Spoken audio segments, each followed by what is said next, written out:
এবং সামিটের ক্ষেত্রে আরেকটা জিনিস আমার অবশ্যই বলা উচিত, দেশবাসীকে এটা জানা দরকার। অনেক অপতথ্য এসেছে আপনার মিডিয়াতে। সামিট কিন্তু প্রচুর ইনভেস্ট করে অন কর্পোরেট সোশ্যাল রেসপন্সিবিলিটি। আমরা গাইবান্ধায় একটা চরে আমরা প্রায় ১০০ পরিবারের জন্য আমরা সোলার একটা পাওয়ার প্ল্যান্ট করেছি। অল্প ৫৭ কিলোওয়াট বিদ্যুৎ তারা ওই ওই গ্রামের মানুষ এখন বিদ্যুৎ পেয়েছে, তার বাচ্চারা লেখাপড়া করতে পারে, ফ্রিজ চালাতে পারে। আমরা যেখানেই পাওয়ার প্ল্যান্ট করেছি প্রত্যেকটা পাওয়ার প্ল্যান্টের পাশে আমরা একটা স্কুল করেছি, শত শত হাজার হাজার স্টুডেন্ট ওখানে লেখাপড়া করে। আমরা মসজিদ করেছি। সামিট ৩,০০০ গরিব ছাত্রছাত্রীদের লেখাপড়া ভরণ পোষণ করে ফর লাস্ট 10 ইয়ার্স। আমরা বিভিন্ন জায়গায় হাসপাতাল করেছি, স্কুল করেছি, নানা রকমের। আমাদের একটা আপন নিবাস, একটা ওল্ড হোম আছে, যেখানে ঢাকা শহরে যেসব নাম পরিচয়হীন, অনেকে মানসিক ভারসাম্যহীন বৃদ্ধ মারা রাস্তায় রাস্তায় ঘুরে বেড়ায়, আমরা তাদেরকে তুলে এনে আমরা এই আপন নিবাসে রাখি। এবং এর মধ্যে প্রায় ২০০ জন মা অলরেডি ফ্যামিলির সাথে যোগাযোগ করে তারা দেশে নিজের পরিবারের কাছে ফেরত যেতে পেরেছে। সো এরকম আমরা কিন্তু নীরবে সামিট অনেক ইনভেস্ট করে, কোটি কোটি টাকা বছরে ইনভেস্ট করে, বাট এটা আসলে আমরা ওইভাবে প্রচার করি না, দেখেই মানুষ জানে না। But energy is such an important sector for a nation. এবং আমাদের খাদ্য উৎপাদন বলেন, আমাদের ইন্ডাস্ট্রি বলেন, আমাদের দৈনিক জীবনযাপন বলেন, আমাদের ফার্টিলাইজার উৎপাদন বলেন, সকল ক্ষেত্রেই কিন্তু এনার্জি প্রয়োজন। আমি এনার্জিটাই ইন্ডিপেন্ডেন্ট পাওয়ার প্রডিউসাররা প্রডিউস করছে।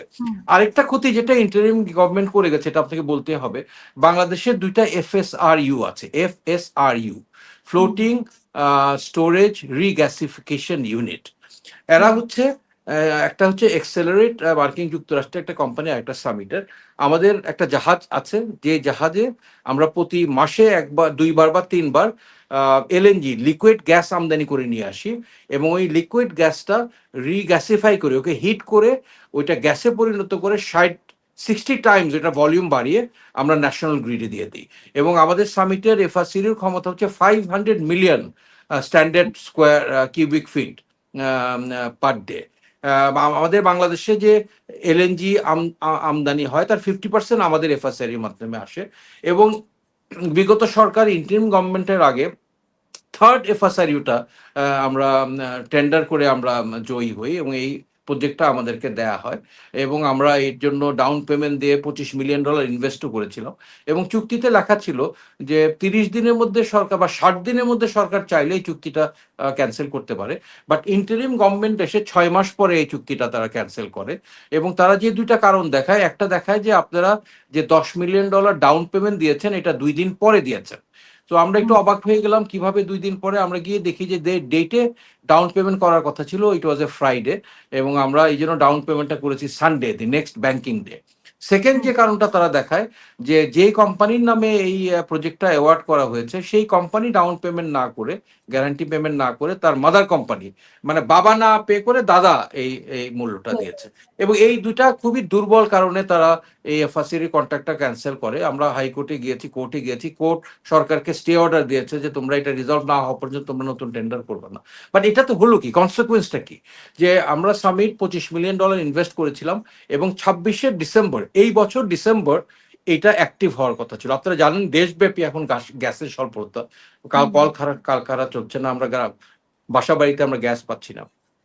যে প্রজেক্টটা আরো 500 standard cubic metre feet gas পাওয়ার কথা, ডিসেম্বরে যেটা চালু হওয়ার কথা, এখন নতুন একটা কোম্পানিকে এই প্রজেক্টটা দিলে তারা 29 সালের ডিসেম্বরের আগে এই প্রজেক্টটা চালু করতে পারবে না। ইভেন নতুন কাউকে দেওয়ার জন্য এইটা করেছে কিনা, নতুন কাউকে যদি দেয়ও, এই 29 সালের আগে এটা কমিশন হবে না। আমাদেরকে যদি আজকে বলে না তোমরা এই কাজটা চালা যাও, আমরা 27 সালের ডিসেম্বরে আমরা পারবো না। এই যে দেশ the country is being deprived of very essential gas for this 2-3 years, এটার জন্য কে আনসারেবল হবে? নতুন যাকেই দেখ না কেন, দেশ তো গ্যাস পাচ্ছে না। এবং আমরা যে মূল্যে আমরা গ্যাসটা দিয়েছিলাম এটা সরকারি মূল্য থেকেও কম, আমরা এটাতে নেগোশিয়েট করতে আমরা রাজি ছিলাম, বাট দেশ এই গ্যাস থেকে দুঃখজনকভাবে এটা বঞ্চিত হলো। এবং আরো 3-4 বছরের মধ্যে এটা চালু হবে কিনা I have all the doubt. এবং এটার কারণ হচ্ছে আমাদের দেশে কোনো এক্সপ্লোরেশন হয় নাই। This is one of my recommendation. আমাদের গ্যাস, আমরা শুনেছি ছোটবেলায় আমরা গ্যাসের উপরে ভাষা, আজীবন গ্যাস পেয়ে যাব, এখন নাকি গ্যাস এই গত 5 বছরের তুলনায় এখন প্রায় 1 কোটি ঘনফুট উৎপাদন আমাদের ডেইলি কমে গেছে। তো এই সরকার একটা উদ্যোগ নিয়েছে শুনেছি যে এক্সপ্লোরেশন বাড়াতে আমাদের নতুন গ্যাস ফিল্ড আবিষ্কার করতে হবে, নতুন গ্যাস উৎপাদন করতে হবে। সেই ক্ষেত্রে আমাদের আমদানির উপর নির্ভরতা কমবে এবং এটা আমাদের ইকোনমিটা আরো আরো চালু হবে। সো এনার্জি সেক্টর অনেক কিছু বলার আছে। It's such an important sector, but আমরা খুবই আশাবাদী। এই বর্তমান সরকার seems to be very positive.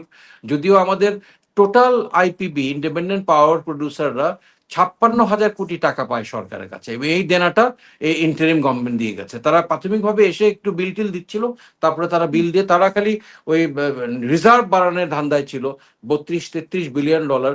অথচ যে বিদ্যুৎ উৎপাদন করার জন্য যে তেল আমদানি করতে হয়, যে টাকা খরচ করে, সেই বিলটা তারা তারা দেয় নাই। জি, জি। 56,000 কোটি টাকা, এর মধ্যে আমি বললাম 3,000 কোটি টাকার বেশি সামিট পায়, অন্যান্য ইন্ডিপেন্ডেন্ট পাওয়ার প্রডিউসারও এই টাকাটা পায়। তো সরকার, আমি শুনেছি এটা নিয়ে তারা কাজ করছে। তারা নতুন গ্যাস ফিল্ড এক্সপ্লোরেশন তারা বাড়াবে, এই টাকাটা পরিশোধের ব্যাপারে তারা পরিকল্পনা করছে। আমরা চিন্তা করছে। সরকারকে একটা প্রপোজাল দিয়েছিলাম যে আগে ওইটা এটার একটা এক্সাম্পল আছে, বন্ড ইস্যু করে আমাদের ব্যাংকের এলসি লাইনটা যাতে ক্লিয়ার করে দেয়। বিকজ আমরা তো টাকা নিয়ে আমরা তেল কিনেছি, যেটা 30 দিনে বিল পাওয়ার কথা, 7-8 মাস এখনো বিল পাই নাই। তারা তো নতুন করে এলসি খুলতে দেবে না ব্যাংকগুলো। সরকারি বন্ড ইস্যু করলে তাহলে আমাদের ক্রেডিট লাইনটা ক্লিয়ার হবে, আমরা আবার তেল আমদানি করতে পারবো। সো আমরা এই সকল proposal independent power producer BIPPA এর পক্ষ থেকে আমরা সরকারকে দিয়েছি।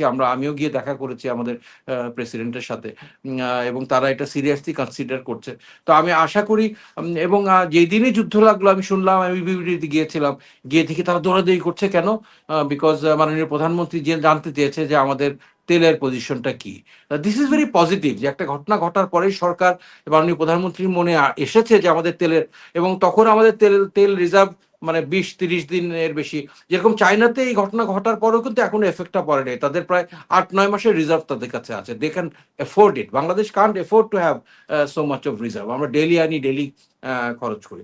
So all the actions that are being taken by the government are very positive. আমরা খুবই হোপফুল এই বিদ্যুৎ সেক্টর একটা পরিবর্তন আসবে। আমরাও চাই রিনিউয়েবল এনার্জি বাড়ুক। আমরাও চাই কম বেশি খরচের প্ল্যান্টগুলো বন্ধ হয়ে যাক। It is very natural. আমরা চাই যত কম খরচে আমরা বিদ্যুৎ উৎপাদন করতে পারি। এটা দেশের জন্য ভালো, আমাদের সকলের জন্য ভালো। So independent power producers have played a very significant role in developing this nation. We want to continue to support our nation. We love this country, এবং আমরা যতটুক আমাদের পক্ষে সম্ভব আমরা এই সরকারের পাশে দাঁড়াতে চাই। এই সরকারের প্রজেক্টগুলো আমরা ইমপ্লিমেন্ট করতে চাই, এবং একসাথে আমাদের সুন্দর একটা আচ্ছা। বাংলাদেশ গড়তে চাই। জি। তার মানে অন্তর্বর্তীকালীন সরকারের সময় আপনাদের কিছুটা মানে বেগ পেতে হয়েছে। বিভিন্নভাবে ঝামেলা হয়েছে, যেগুলো আপনি বললেন, ইতিমধ্যেই বলেছেন। বাট এই সরকার মানে এই সরকারের মাধ্যমে আপনারা আবার সেই জায়গাটা, বা এই সরকার হয়তো রাজনৈতিক সরকার দেখে মানে, বা জনগণের সরকার জনগণের দুঃখে কষ্টের বিষয়গুলো বেশি নজর দিবে, সেটাই আপনারা আশা করেন। বাট জি। সরকারের শুরুতেই যে ধাক্কাটা খেলো, আপনার কাছে কি মনে হয় এটা নিয়ে আর কোনো বেগ পেতে হবে কিনা সরকারকে? এই যে যুক্তরাষ্ট্র এবং ইউরোপ। সরকার তো মানে it is very unfortunate for this government. তারা আসার পরপরই এই যুদ্ধটা লাগলো, এটা একটা বিশাল সেটব্যাক। এবং তারা ইন্টারিম গভর্নমেন্টের যত ভুল, আমরা যত আশা ভরসা নিয়ে ইন্টারিম গভর্নমেন্টকে ক্ষমতায় বসিয়েছিলাম, বাট হুম, তাদের নানা সিদ্ধান্তে আমরা খুবই আহত হয়েছি এবং দেশ ক্ষতিগ্রস্ত হয়েছে। এই যে 56,000 কোটি টাকা দেনা রেখে তারা ক্ষমতা ছেড়ে চলে গেল, এবং এটার দায়ভার কিন্তু এখন বর্তমান সরকারকে নিতে হবে। So we are sympathetic to this government. But আমি জানি যে, আমার বিশ্বাস যে এই তাদের এই বিচক্ষণতা আছে। They have very wise people, good advisers, এবং উদ্দেশ্য যদি সৎ থাকে, আমরা সবাই যদি দেশটাকে